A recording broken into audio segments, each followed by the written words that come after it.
আব্দুল্লাহ ইবনু উমর রাদিয়াল্লাহু আনহু থেকে বর্ণিত, নবী সাল্লাল্লাহু আলাইহি ওয়াসাল্লাম বলেছে, একবার 3 জন লোক পথ চলছিল। তারা বৃষ্টিতে আক্রান্ত হলো। অতঃপর তারা এক পাহাড়ের গুহায় আশ্রয় নিল।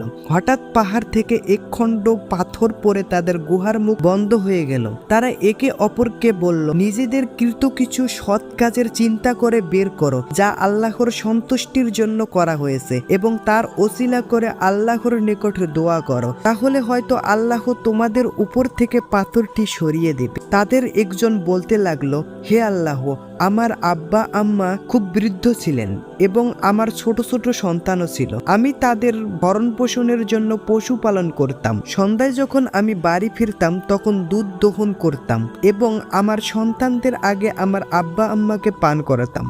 একদিন আমার ফিরতে দেরি হয় এবং সন্ধ্যা হওয়ার আগে আসতে পারলাম না। এসে দেখি তারা ঘুমিয়ে পড়েছেন। তখন আমি দুধ দহন করলাম, যেমন প্রতিদিন দহন করি। অতঃপর আমি তাদের শিউরে দুধ নিয়ে দাঁড়িয়ে রইলাম। তাদেরকে জাগানো আমি পছন্দ করিনি এবং তাদের আগে আমার বাচ্চাদেরকে পান করানো অসঙ্গত মনে করি। অথচ বাচ্চাগুলো দুধের জন্য আমার পায়ের কাছে পড়ে কান্নাকাটি করছিল।